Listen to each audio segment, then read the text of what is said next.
Good morning. Hello, everyone. How are you guys? Now, I have a. They can't see you, Ez. I'm just letting you know.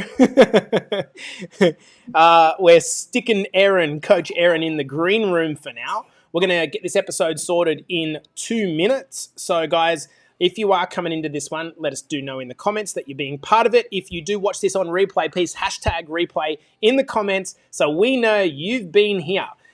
This topic is a really interesting topic that has come via way of a question that we got from one of our beautiful clients this morning, and we're going to discuss this nice and openly. So if you're here, say, I'm here in the comments. I want to see what is going on.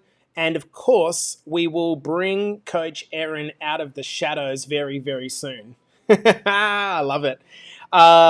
This podcast is coming live to you from the beautiful Maui, Hawaii. Having said that, the background, it's pretty boring, right? It's going to get fire in a minute. So, hi, Mary. How are you? Love that I have your company here. Who else we got? We got Kenny Beats. What's going on, Kenny? I hope you're well, mate. Nice and late for you.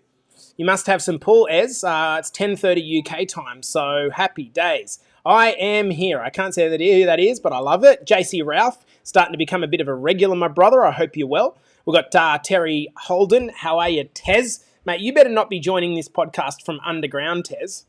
Please don't. Bobby Gordon's here. How are you, Bobby? Lovely to have your company, mate. Back in momentum. I know the knees are a bit buggered, but you're trucking on. Guys, we're getting started in this episode in 20 seconds. I'm here with Coach Ez, and this is going to be a good little chat in reference to a question that we got just recently from one of our clients. So I think we're here. Good morning, listening in. Hey, Coach Carls, I hope you're well. Guys, remember, if you do join the podcast later on, hashtag replay. We'd love to know who's been and done. Let's bring in the queen. And here she is. They can all see you now, and you're beautiful. You made your bed for the first time ever, Ez. I make it every morning, actually. All right, good stuff. Guys, we're going to get stuck into this podcast episode on the count of 5, 4, 3, 2, and 1. Welcome back to the Better Body Academy podcast. This is the podcast that you come to when you are sick of the dumb diets and unsustainable workout programs. And thank God the physical appearance, if you're watching on YouTube, Facebook, LinkedIn, one of those, has gone through the roof. We've got Coach Ez here. She's here with her beautiful, beautiful smiley face offsetting my rough mug. So we're going to be talking to Ez. Good morning, Ez. How are you? Hi, I'm good. How are you? Yeah, top of the world, mate. Top of the world. Okay, so we're going to unpack a bit in this episode. Now, this episode's not going to be a super structured episode. We got no notes, okay? What we're going to do is have a brief discussion on a conversation that was had with one of our clients, okay? So I'm going to read you out. I'm not going to show it. I'm just going to read you out the notes from the conversation so you understand the context. All right. So here's what happened. One of our best ever clients, we can name her because she should be very proud of it, Samantha. How many kegs is she actually down? Do you know offhand, Ez? Not offhand, but I think it's close to the 10. Yeah, I actually think it's a little bit more than 10. I think it's closer to 13, 14. But anyway, we do digress. So she's undergone some incredible change. And I also want to shout out Coach Mike here, who has really built a strong relationship with Samantha.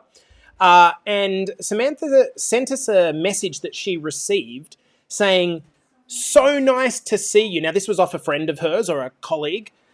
So nice to see you on Monday, Sam. What an amazing person you are. Such great energy and so genuine, and you look amazing. And Sam was basically speechless.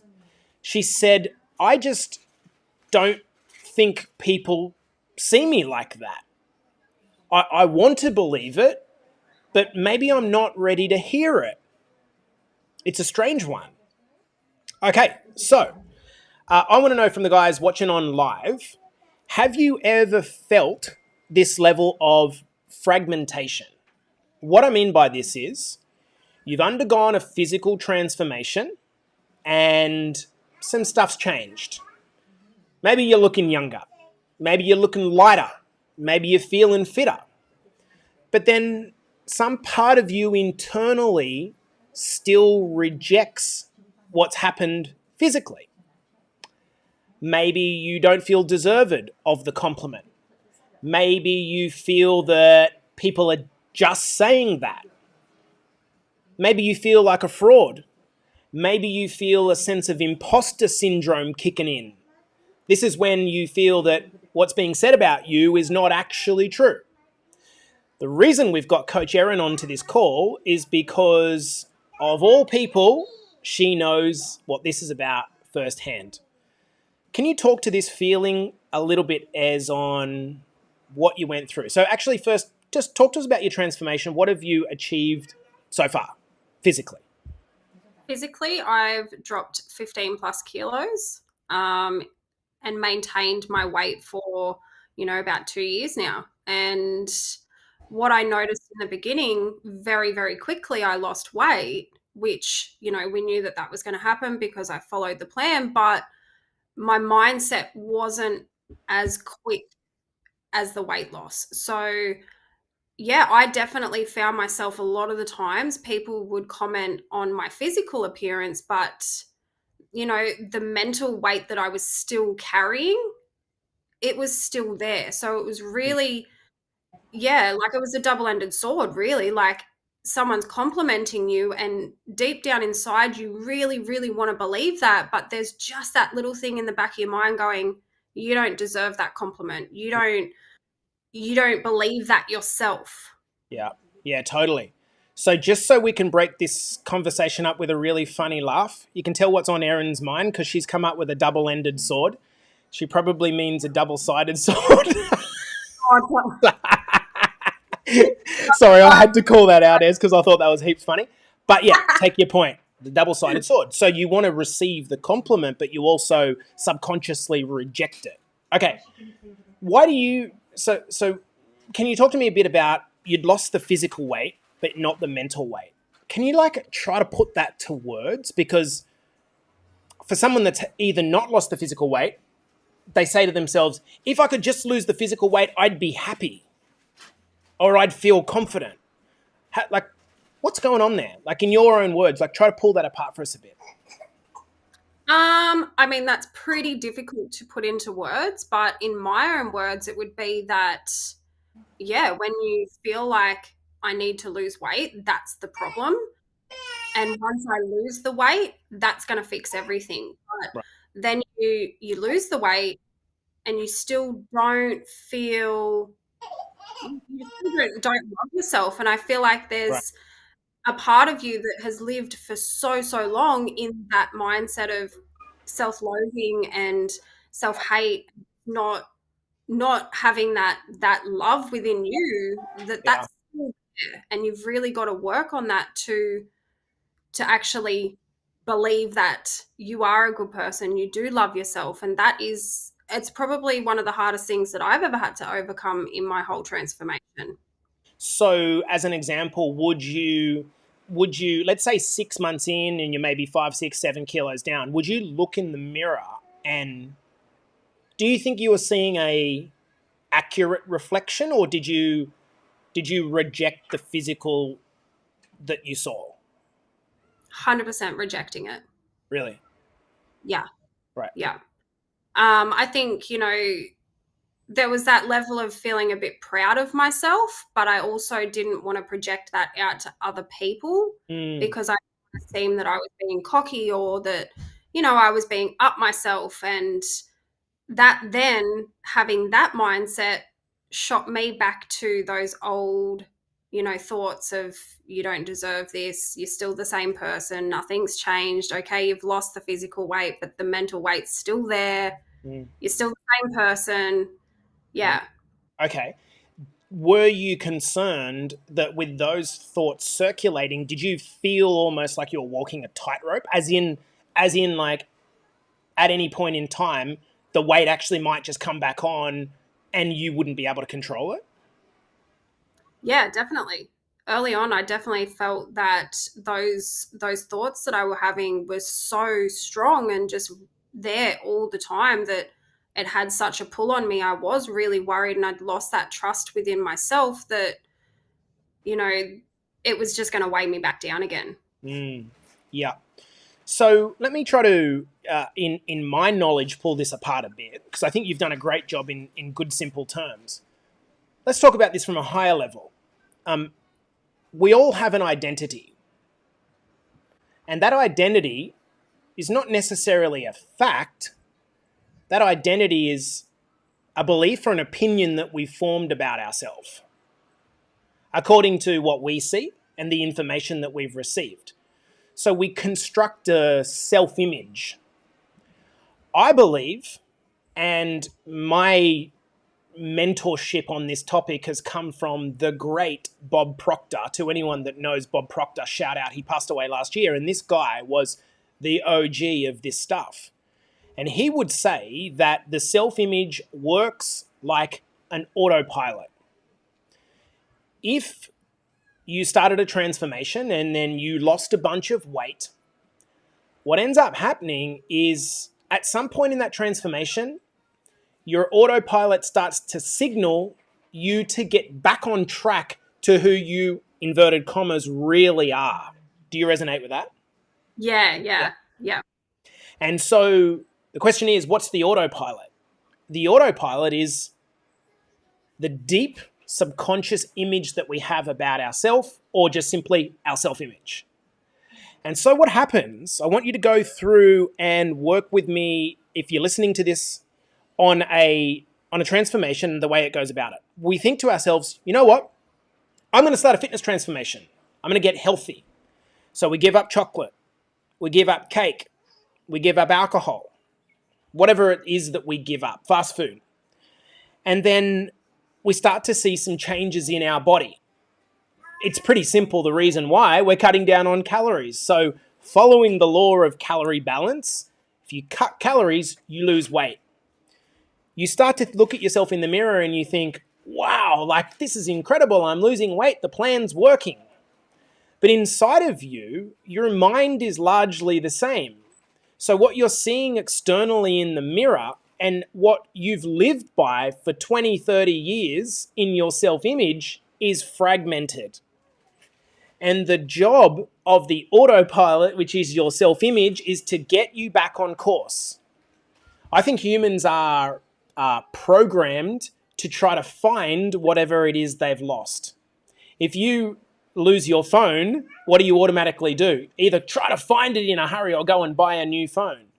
If you lose your alcohol, your cigarettes, your fat, I think that there is a preconditioning in the mind that we've got to try to find that again. Which is why so many people lose weight and put it back on. If you're listening to this, do you resonate? You go through years, decades of up and down weight loss. Why is this happening? Through a combination of the strategies that you're trying to employ to lose the weight are too restrictive, so you can't keep them up. And at the same time, you're working against your natural autopilot, which is your self-image, which is telling you, Erin, you're a fat shit that hates herself. Get back on track to being the fat shit that hates itself. Yeah, boom. And so even if you have this incredible progress early on, there is still that fragmentation that's happening. So let's talk about, okay, why does that happen? I want to tell you that the explanation for me is quite simple. For you to lose fat, you got to get into calorie deficit, the fat falls off. Okay? But for you to change who you are, what that actually means, like physically what that means, to change your identity in a physical outcome means that you need to rewire your nervous system. And people might be like, oh, what the hell does that mean? Well, the brain can change. But the brain, it's not as simple as losing fat. The brain needs to, it's almost like bringing an electrician into your house that was built in the 1950s and rewiring it for solar and air conditioning. And all of a sudden, that's going to take a lot of time. And so what happens is the fat comes off, but the rewiring takes a lot longer. And it requires persistence. So Can you remember a time when you almost felt very confident that you would never go back? Was there a moment, or was there just a period of time when you kind of felt that you released the old you forever? I think it was gradual over time. It definitely didn't happen overnight for me because, yeah, like you said, that deeply ingrained autopilot in me, it took a long time to get out of that. There was times where I'd get pulled back to it, and I had to really bring a lot of awareness to myself of I can't go back to there. I hate that person. I don't want to be that person. Physically, I've changed. Now the mental needs to come with it as well. Mm. But when I started to really accept compliments and really believe it, I think there's a big difference between accepting a compliment Mm. and believing a compliment. Wow. So I started with accepting compliments. Deep down inside, I was like, that's not, doesn't. But then when I started to actually believe it, that was when I noticed a big, big change in my own self image, my own self worth. Okay, that is beautifully said. So, how did you get to a point where you started to believe it?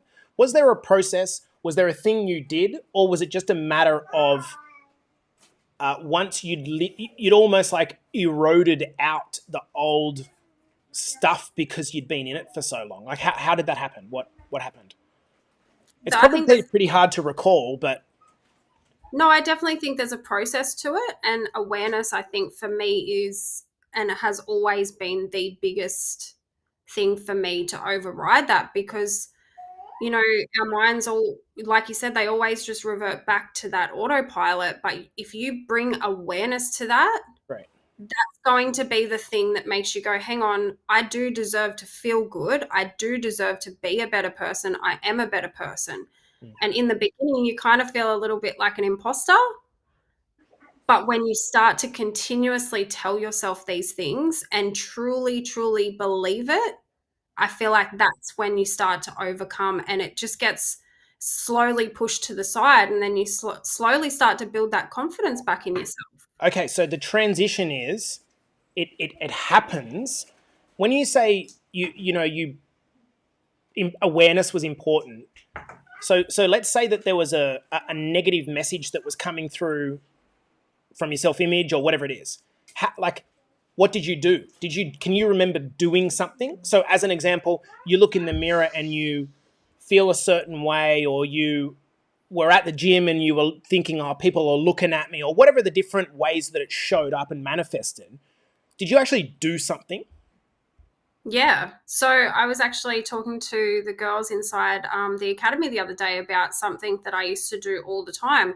I would catch my reflection in a mirror or my car, like reflection, or walk down the street, catch my reflection. And the first thing that I would focus on was a negative. I would look at myself and go, oh, I hate my mum tum. I would go to the gym and same thing. The first thing I would look at was something negative. So bringing awareness to that, going, this is actually making me feel more insecure about myself and it's creating this spiral downwards. Mm. I would stop and instead of looking at a negative, the first thing that I would look at was a positive. Mm. So you would catch the story happening and correct it. Yeah. Yeah. And sorry. That's actually hard to do. It takes practice, I think, because we just instantly want to look at a negative, but to stop that process, like I said, you've got to have a lot of awareness of not wanting to do that. It's incredibly difficult. The hardest bit about being aware is being aware. It's like hardest bit about but executing awareness is remembering to execute awareness. This is where I think little post-it notes and stuff like that can help. Not that they're going to fix it, but reminders to yourself about who you are and what you stand for. I think it's really important as well, and Coach Carly's mentioned this in the comments here, is that this is why you need to find your people. Because let's take Erin's example, or let's take Sam's example. If she's surrounded by the wrong people, what's going to happen here is that you're going to have that moment of fragmentation of which you question yourself. You're going to try to override it, And then you're going to go home to your husband, to your inverted commas best friend, to your mother's group, whatever it is, and you're not surrounded by the right people, so they're not going to reinforce the belief that you want to have. You know, this is like instrumental. When people say, I want to do it alone, I want to be self-made, I'm going to say good luck, because it's just so hard to form these habits by yourself. In the book, which we call Inside Better Body Academy, the Bible, James Clear, the author, talks about identity-based habits, which is why we cover this in our mastermind. Here's what happens. If you get your self-image right, which is based on the core values that you have, what you stand for, guess what? Being healthy is actually easy. For myself, it's just so automatic, it's not funny. And I don't say that to brag. There's other things that I really struggle with. But I want to ask you to all ask yourself, are you a good dad? Or are you a good mum? If the answer to that is a solid yes, why is it that you're a good dad or a good mum? My answer to you is going to be because you believe yourself to be a good dad or a good mum. Why do you believe that? Because you've got evidence of the behaviors that you do every day that demonstrate you're a good dad or a good mum. So actually all that's happening is every time you go out and drop the kids at school, drop the kids at daycare, pick them up, take them to sport, feed them healthy food, you endorse a belief that you already have that you're a good dad or a good mum. So being a good dad or a good mum is automatic. The problem with health and fitness is that you do, inverted commas, healthy things, but you stay the same person. And so when you stay the image, I'm a fat so-and-so, but then you go to the gym, but then you you cook yourself a beautiful stir fry, like it's foreign. Like you're in fragmentation. And so the only course of action here is, I think, number one, surround yourself with the right people. And number two, you got to keep overriding the story every single day. And it takes, as Erin said, it takes so much practice, because guess what you're trying to do? You're trying to catalyze neuroplasticity. You're trying to make neuroplasticity happen. You are trying to change your brain. For you to lose fat, just get in a calorie deficit. But you can't sit there and go, ugh, and flex your mind to try to make the neuroplasticity happen quicker. Every time you give up on yourself and say, I am a fat so-and-so, you go backwards and re-endorse the neurons that you've got there. This thing between our two ears is very powerful, but it's hard to change, and this is why you've got to play a medium to long-term game when it comes to your transformation. And this is the reason why when you finally crack the brain, mind, whatever you want to call it, being in alignment with the body, you'll never, ever go back again. Because you're just acting according to the healthy woman that you are. I'm not saying, Erin, that you don't have hard days. Of course, I still have hard days. I'm not saying that I'm motivated all the time to go to the gym. But is your life somewhat automatic now? Yeah, 100%. The good days outweigh the bad. 100% fully outweigh. Do you still have days when you get up in the morning and you're like, fuck, I cannot be bothered getting out of bed. Like, this sucks. My life is hell. Blah, blah, blah, blah. Yep. Of course you do. Stop thinking that, everyone's motivated all the time. They're not.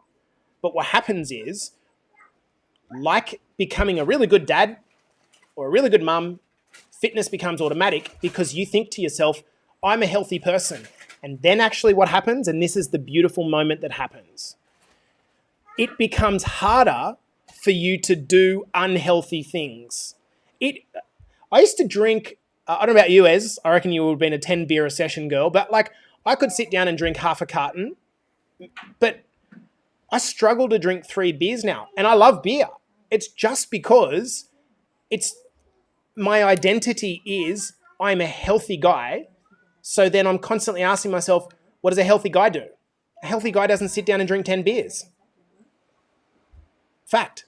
So it actually becomes harder to do negative behaviors once your identity has shifted, once your self-image has moved forward. Does this make sense? Terry says, yes, it becomes a habit, not always motivation, just get up and keep going. And the transformation is that. Like, that's transformation. It's changing your form from an unhealthy identity to a healthy identity that is now, bang, it's just bogged down. Coach Carly says, oh my God, same, I can't even bring myself to drink high-calorie beers. Me too. It's almost like why would I drink this? It's hard to drink it. It's like, so hopefully this podcast has been helpful. I might just go to Ez for any kind of points that you'd like to say, or maybe questions that you might have liked me to ask you to respond to. I think when it comes to the compliment side of things, I think one thing that I used to do that really helped, ingrain taking that compliment on was before accepting a compliment, I used to say, oh, thank you, but, and I would replay a compliment back to somebody else. Whereas, like, deflect the compliment. Yeah. Oh, thanks, but look at you. Or, oh, thanks, but look at your kids. Yes. Yep. And I think that's a way of you, just not accepting it. And when someone gives you a compliment, by just saying thank you, I really, really appreciate that because it makes me feel this way or it makes me feel that way. I think that really helps to push you in the right direction of accepting and understanding and believing those compliments. I'm so glad that I asked you to speak last. Guys, I'm going to end the podcast there. I think this has been as helpful as we can give you at this moment in time. If you are inside BBA and you're not heeding this message, please watch this podcast 3 times, right? Listen to it 3 times because it is the thing that changes everything. Lisa Marie Evans, I'm looking at you, girl, right? It's just that at the moment, you're in the friction point where your kind of brain's going wild and it's like, I can see the healthy Lisa, but I'm trying to get it. Just stay the course. Keep correcting the program. Keep correcting the story. And if you're not in Better Body Academy, what the hell are you doing? Reach out to myself, Erin, or one of the coaches, and we will help you with the next steps. This has been the Better Body Academy podcast with Coach Erin, the superstar.